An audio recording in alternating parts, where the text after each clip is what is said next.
Unlicensed Maori drivers caught behind the wheel in South Auckland are being let off an automatic $400 fine and instead offered the chance to complete community-based driver licence training. Police are defending the policy, saying it is not about ethnicity. At the same time, they're saying it is part of a strategy to reduce Maori offending rates. Hello? Racism? Do I sniff it? Counties-Manukau District Commander John Timms is with me now. John, thank you very much for joining us this morning. Morning, Paul. How long has this policy been in place?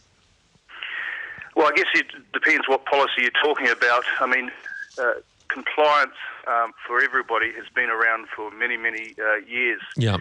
And so I'm talking about this special policy for Maori only. There is no special policy for Maori. Compliance is for anyone. We're really focused on making sure there's less deaths on the road and less crashes. And a really safe way to do that is to look at that compliance for offences around having no driver's licence, no warrant of fitness, etc. And if we can get our young people who don't have a driver's licence, they will be safer drivers, we'll all be safer on the roads, and of course more opportunities for employment and absolutely. No, I couldn't agree. I couldn't disagree with anything you've just said. The problem is you have a racist directive to your officers, so it's not for all. It's not for all young people. It's for Maori. No, I disagree very strongly with that, Paul. Well, have you read the directive? Have you actually read the directive?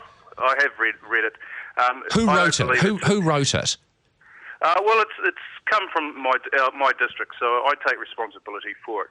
But you didn't actually write it, and one of the reasons I asked that is that there are 6 spelling mistakes in the 5-line paragraph. You can't even spell licence or licences. It is misspelt 2 different ways. Comply is spelt COMPY, issued is spelt ISSED. Yeah, I think the spelling test is not really the point of it. It is about actually keeping people safe. It is in making sure that we give people opportunities to get their licence without getting them into the justice system. So I think that's the whole point of the document. John, I agree with what you've just said, but here's the thing.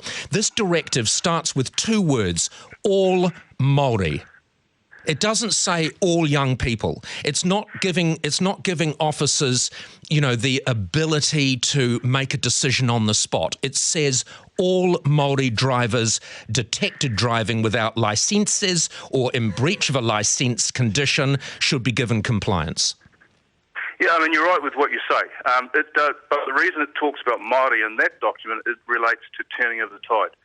And so there is lots of other policy and procedures where it allows compliance for everyone. And I think it's really important that we understand that, because I would much rather someone get their car fixed, get sent to a program where they can learn to drive, instead of having to pay money into I agree with you. Yep. Money that they can't afford. Yep, I agree. It then becomes a warrant. It becomes just, it's just not fair on our community.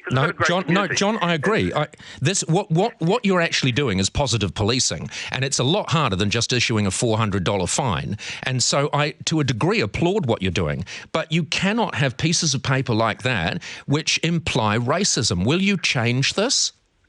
We'll reword it. We won't change our tactics. We still believe that giving people that opportunity for compliance is far better than enforcement. Okay, how many non-Maori have been given that opportunity?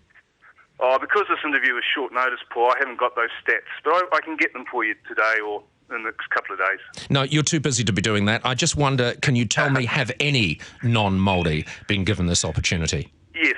You know that for a fact? Yes.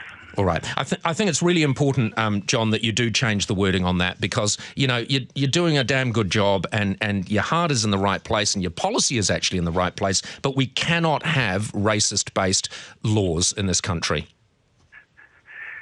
We'll reword the document, Paul. Superintendent John Timms, thank you very much for joining us.